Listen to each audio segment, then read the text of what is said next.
Welcome to Kavitha recipe Tamil. இன்னைக்கு பார்க்க போகிற ரெசிபி ரொம்பவே சத்தான, ரொம்ப ஆரோக்கியமான காராமணியை வச்சு ஒரு காரக்குழம்பு செய்ய போகிறோம். இந்த காராமணிக்கு காய் ஏதாவது கூடவே கத்திரிக்காய், முருங்கைக்காய் இந்த மாதிரி காய் கூடவே சேர்த்து செய்கிறப்ப ரொம்ப நல்லாயிருக்கும். காராமணிக்கு பதிலாக தட்டைப்பயிர்னு சொல்லலாம். எங்கள் ஊரில் தட்டைப்பயிர்னு தான் சொல்லுவோம். இந்த மாதிரி எந்த ஊர்லலாம் சொல்கிறீங்கன்னு கமெண்டில் சொல்லுங்கள். ஃபஸ்ட்டு இந்த ரெசிபி செய்கிறதுக்கு தேவையான பொருள்: ஒரு டம்ளரில் காராமணி, வெள்ளை காராமணி எடுத்து வச்சுருக்கேன். இதே மாதிரி ப்ரௌன் கலர்லேயும் வரும், அதுவும் ரொம்ப நல்லாயிருக்கும். இப்போ நான் வெள்ளை தான் செய்ய போகிறேன். இந்த வெள்ளை காராமணியை லைட்டாக வறுத்துக்கங்க. கலர் மாறாத அளவுக்கு லைட்டாக நல்லா வறுத்துட்டு செய்கிறப்ப சீக்கிரமே இந்த பயிர் வேகும். இப்போ நான் சுடுதண்ணியில் கொஞ்சமாக நெல்லிக்காய் அளவு இல்லைன்னா லெமன் அளவு கொஞ்சமாக சேர்த்துக்கங்க. ரொம்ப புளிப்பாக இருந்தால் கூட குழம்பு நல்லா இருக்காது. நான் கொஞ்சமாக தான் சேர்த்து சுடுதண்ணியில் ஊற வச்சுருக்கேன். புளி கரைக்கிறதுக்கு ஈஸியாக இருக்கும். சுடு தண்ணியில் போடாமல் பச்சை தண்ணியில் கரைச்சிங்கன்னா லேட் ஆகும் ஊறுறதுக்கு. நீங்கள் இந்த மாதிரி சுடு தண்ணியில் கரைச்சி பாருங்கள், நல்லாயிருக்கும். ஒரு 2 நிமிஷம், ஒரு 3 நிமிஷம் அப்படி நல்லா ஸ்டவ்வை கூட்டி குறைச்சி வச்சு நல்லா இந்த பயிரை நல்லா வறுத்து எடுத்துக்கோங்க. வறுத்துட்டு நான் திரும்ப அதை கழுவிட்டு நல்ல தண்ணி ஊற்ற போகிறேன். ஏன்னா நம்ம வறுக்கிறப்ப ஏதாவது தூசி ஏதாவது இருக்கும். அதனால் நான் கழுவிட்டு நல்ல தண்ணி ஊற்றிட்டு கல் உப்பு கொஞ்சம் சேர்த்துருக்கேன். இப்போ இது கூடவே ஒரு தக்காளி எடுத்திருக்கேன். நாட்டு தக்காளி, ஒரு பெரிய தக்காளி தான் எடுத்திருக்கேன். ஏன்னா நம்ம புளியும் சேர்க்க போகிறோம். தக்காளியும் சேர்க்கறதுனால அதிகமாக சேர்த்துட்டோம்னா ரொம்ப புளிப்பாக இருக்கும். அதனால் நான் ஒரு தக்காளி, நாட்டு தக்காளி எடுத்திருக்கேன். இதை அப்படி நல்லா கையில் புழிஞ்சு விட்டுக்கலாம். அப்போ தான் சீக்கிரமே வேகும் தக்காளி. இல்லைன்னா அப்படி முழுசாகவே இருக்கிற மாதிரி இருக்கும் வேகாமல். இது கூட பாதி வெங்காயம், பெரிய வெங்காயத்தை இந்த மாதிரி கட் பண்ணி எடுத்து வச்சுருக்கேன். இது கூட சேர்த்துருக்கேன். பெரிய வெங்காயத்துக்கு பேரில் நீங்கள் சாம்பார் வெங்காயம், சின்ன வெங்காயம் இருந்தால் கூட இன்னும் நல்லாயிருக்கும். இந்த மாதிரி ஒரு 4-5 வெங்காயம் சேர்த்துக்கங்க. இப்போ கொஞ்சமாக உப்பு போட்டு நான் மூடி போட்டு வேக வச்சுருக்கேன். ஒரு 5-6 நிமிஷம் ஆகும் வேகிறதுக்கு. ஸ்டவ்வை கூட்டி குறைச்சி வச்சு அடிக்கடி செக் பண்ணி பார்த்துக்கங்க வேகிறதுக்குள்ளே. இப்போ வெந்துருச்சு. தட்டைப்பயிர் நல்லா வெந்துருச்சு. இப்போ நல்லா காராமணி ஒரு 90% வெந்திருக்கு.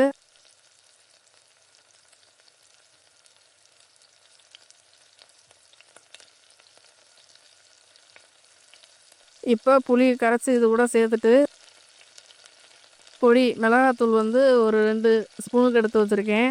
காரம் இல்லாத மிளகா. இது காஷ்மீர் சில்லி. வீட்டில் எப்போவும் நம்ம அரைச்சி வச்சுருக்க குழம்பு பொடி தான் சேர்க்குறேன். ஒரு 3 ஸ்பூனுக்கு ஏற்ற மாதிரி எடுத்து வச்சுருக்கேன். இப்போ புளியை கரைச்சி நல்லா இந்த மாதிரி பாத்திரத்தில் சேர்த்துட்டு இப்போ குழம்பு பொடி, மிளகாத்தூள் நான் தனித்தனியாக தான் அரைச்சி வச்சுருப்பேன்.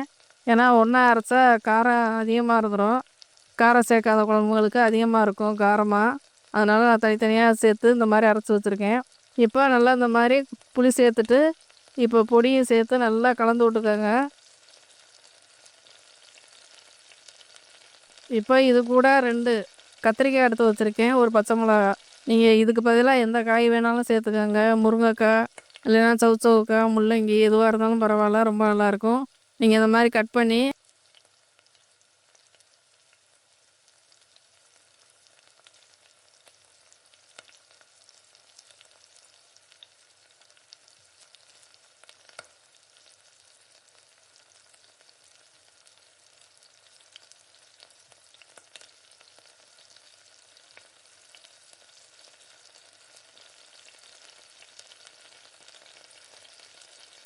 இது கூட சேர்த்துக்கலாம். நல்லா கழுவிட்டு தட்டைப்பயிர் கூட சேர்த்து நல்லா வேக விட்ருங்க. கருவாடு இருந்தால் கூட நீங்கள் கருவாடு போட்டு செஞ்சீங்கன்னா இன்னும் நல்லாயிருக்கும். நல்லா கத்திரிக்காயை கழுவிட்டு திரும்ப நான் இந்த பயிர் கூட சேர்த்து வேக வச்சுக்கிறேன். நீங்களும் இந்த மாதிரி வேக வச்சுக்கோங்க.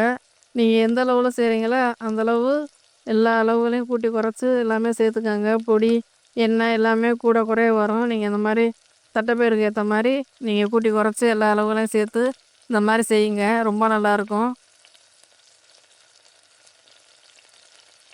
இப்போ கடைசியாக உப்பு இருக்கான்னு செக் பண்ணிவிட்டு கொஞ்சமாக கம்மியாக இருக்குது சேர்த்துட்டு கொஞ்சம் தண்ணி ஊற்றி மூடி போட்டு வச்சுக்கலாம். ஒரு 5 நிமிஷம் ஆகட்டும். இப்போ பச்சை வாசனை போகிற அளவுக்கு மசாலா எல்லாம் சேர்த்து கத்திரிக்காயெல்லாம் சேர்த்துருக்கோம். எல்லாமே நல்லா காயெல்லாம் நல்லா வெந்து வரட்டும். மசாலாலாம் நல்லா பச்சை வாசனை போகிற அளவுக்கு வேகட்டும். இப்போ இந்த பக்கம் நான் சாம்பார் வெங்காயம் கொஞ்சம், பெரிய வெங்காயம் கொஞ்சமாக சேர்த்து வச்சுருக்கேன். நீங்கள் சாம்பார் வெங்காயம் நிறையா இருந்தால் நீங்கள் கதையை சேர்த்துக்கோங்க. நான் கம்மியாக இருக்கிறதுனால கொஞ்சமாக கட் பண்ணி எடுத்து வச்சுருக்கேன் 2யும். இப்போ தேங்காய் ரொம்ப சேர்த்துறாம தேங்காய் திட்டமாக சேர்த்துக்கோங்க. நான் ஒரு 10 தான் எடுத்திருக்கேன். இது கூடவே கசகசா ஒரு ஸ்பூனுக்கு ஒரு 1/2 ஸ்பூன் சேர்த்துருக்கேன். வீட்டில் அரைச்சி வச்சுருக்க கறி மசாலா கொஞ்சமாக சேர்த்துக்கோங்க. ஏன்னா பயிர் வாசனை வர்றப்ப பிள்ளைங்க சாப்பிடாதுங்க. ஒரு மாதிரி என்னம்மா அந்த மாதிரி வாசனையாக இருக்குது, ஒரு மாதிரி பயிர் வாசனை அப்படின்னு வேகிறப்பவே ஒரு வாசனை வரும், சாப்பிடாது. அதனால் நீங்கள் இந்த மாதிரி மசாலாவை கலந்து தேங்காய் கூட அரைச்சி ஊற்றுனீங்கன்னா நல்லா குருமா மாதிரி நல்லாயிருக்கும், விரும்பி சாப்பிடுங்க. நீங்கள் லஞ்சு பாக்ஸுக்கு கூட இதை கட்டி கொடுக்கலாம், ரொம்ப நல்லாயிருக்கும்.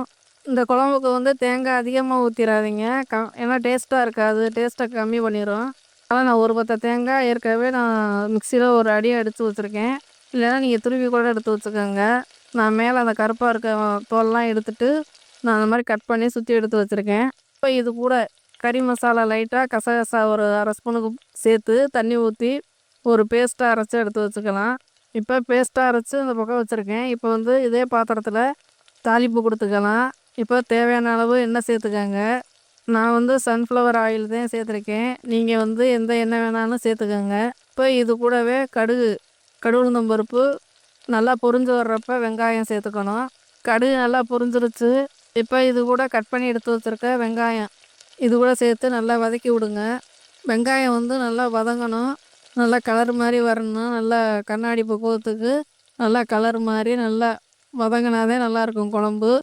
ஒரு 2 நிமிஷம் 3 நிமிஷம் அப்படி நல்லா வதக்கி விடுங்க எண்ணெயில்.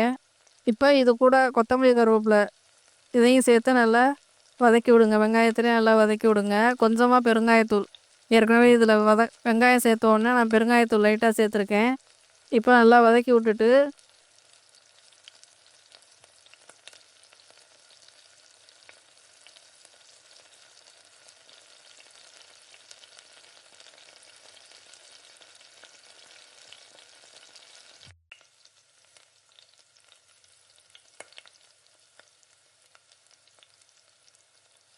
வெங்காயம் வந்து நல்லா வதங்குறப்ப தான் குழம்பு நல்லாயிருக்கும், இல்லைன்னா ஒரு மாதிரி டேஸ்ட்டு கம்மியாக இருக்க மாதிரி இருக்கும். அதனால் நல்லா வதக்கி விடுங்க. ஒரு 2 நிமிஷம் 3 நிமிஷம் வதங்கி இந்த அளவுக்கு வந்திருக்கு. இப்போ நம்ம குழம்பு இது கூட சேர்த்து நல்லா கலந்து விட்டுட்டு அரைச்சி வச்சுருக்க தேங்காய் பேஸ்ட்டையும் இது கூட சேர்த்துக்கலாம். ரொம்ப நேரம் தேங்காய் ஊற்றிட்டு கொதிய வைக்க வேணாம். ஒரு 2 நிமிஷத்துலேயே அப்படியே ஸ்டவ்வை ஆஃப் பண்ணிக்கிடலாம். இப்போ உப்பு இருக்கான்னு கடைசியாக செக் பண்ணிவிட்டு இப்போ தேங்காய் அரைச்சதை அப்படியே சேர்த்துக்கோங்க குழம்போட. இப்போ நல்லா எண்ணெயெல்லாம் பிரிஞ்சு வந்திருக்கு. ஏற்கனவே குழம்பு நல்லா இந்த மாதிரி தட்டைப்பயிறு, இப்போ காராமணி நல்லா வெந்து கத்திரிக்காயெல்லாம் வெந்து நல்லா எண்ணெயெல்லாம் பிரிஞ்சு வந்திருக்கு. இப்போ இது கூட கொத்தமல்லி இலைய இந்த மாதிரி தூவி விட்டு ஸ்டவ்வை ஆஃப் பண்ணிக்க வேண்டியது.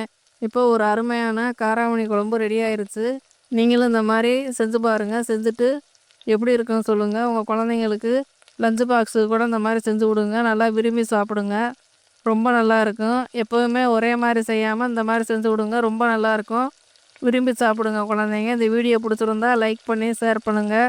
மறக்காமல் சப்ஸ்கிரைப் பண்ணிடுங்க, கூடவே ஹைப் பண்ணிடுங்க.